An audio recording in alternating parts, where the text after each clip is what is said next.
You'll have to pardon my mess. It's I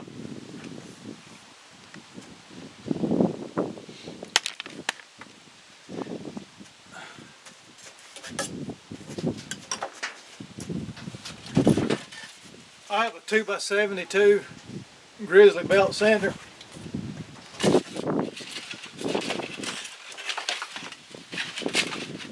As well as a 2x42 belt sander.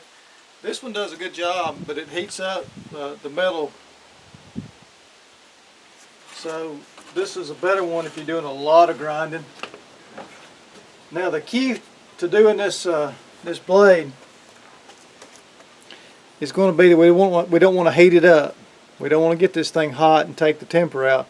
It has good temper. It holds an edge well, but it's not too difficult to sharpen. But I don't want to take that out, so you can't see it, but I have a tin of water right here. I'm going to dip it in that water while I'm working this thing.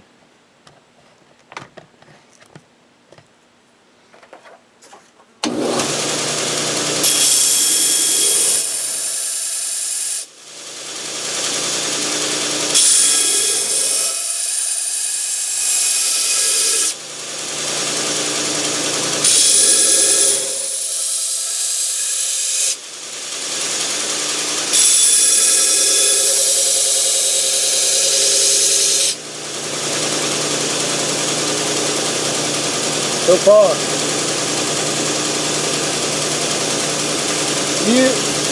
I'm using a 36 grit belt on this sander.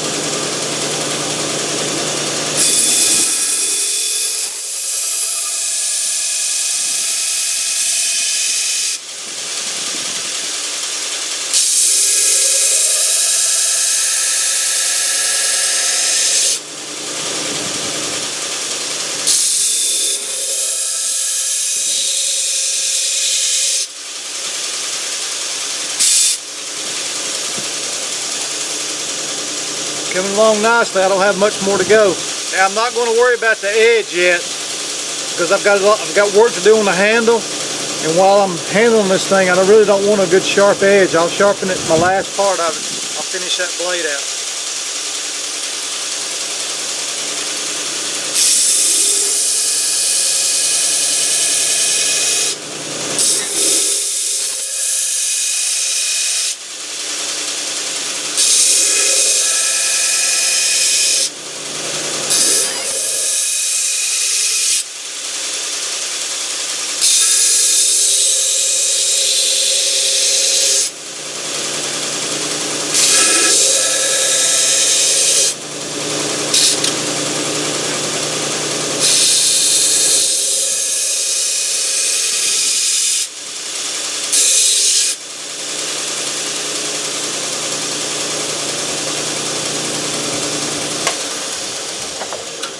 Okay, so far I've got about 5 minutes in this knife so far.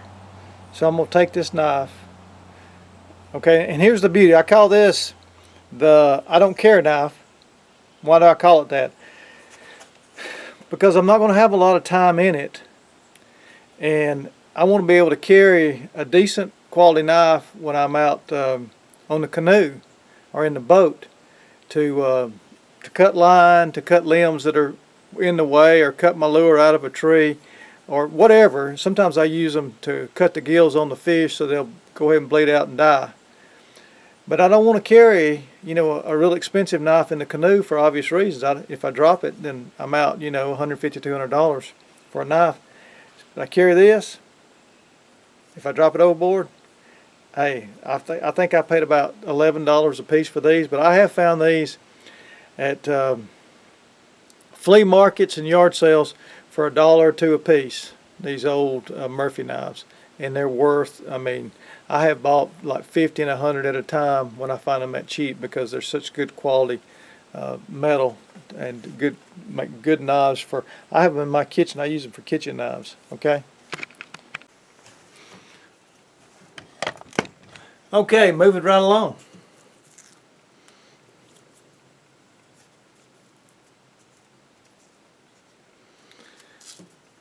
For me, people do it different ways. But it's a really good idea to go ahead when you're working on the handle of the knife, to go ahead and do something to protect, to guard that edge. Not to guard the edge for the guarding the edge, but to guard the edge from your hand. Although I don't have a really sharp edge on that, I still do not want this this drum sander to catch. Let's say I'm working on the handle and it catches it, pulls it, or flips it or something like that. I don't want it to cut into my hand. Now some people might wear gloves, but there again, that's a little bit, wearing gloves around some of this machinery.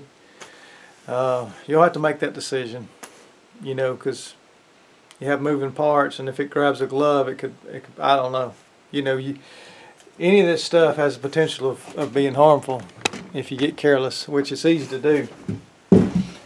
So I'm gonna shape my hand a little bit.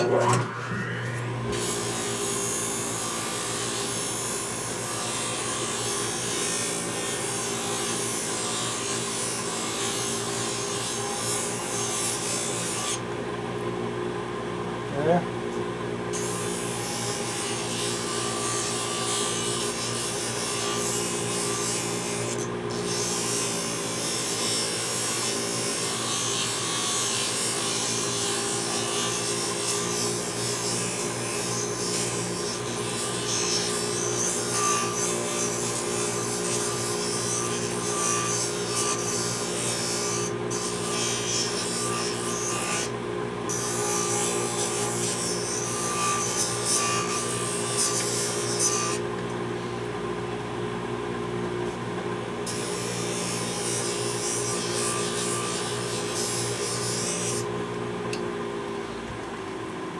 So what I'm going to try to do is make sure when I'm narrowing that up, that I'm staying straight with the blade. So I'm going to have to do a little work on this side now.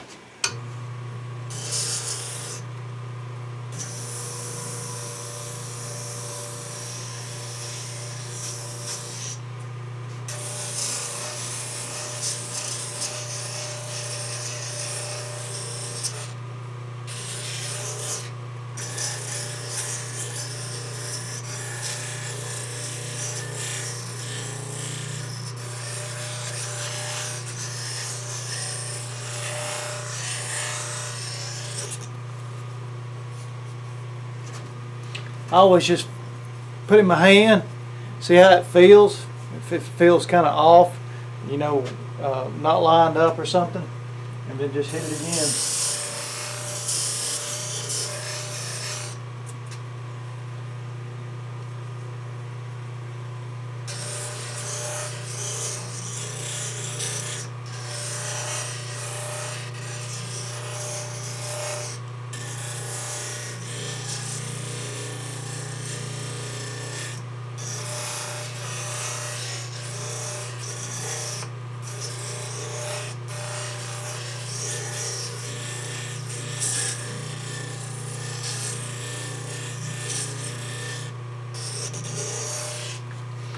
Okay, I about have it like I want it.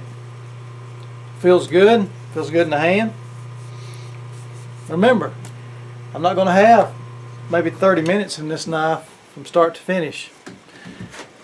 Whereas even when I'm putting in just putting a blade in a knife, like one of those Killam blades or something else, I may have I may have 2 hours into that knife. It just depends on what kind of handle I use. So that's where we're at so far with the I don't care knife.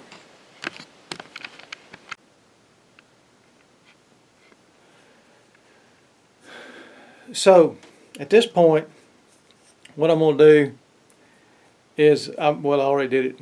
I put a lanyard hole. I forgot that. And the reason I do that,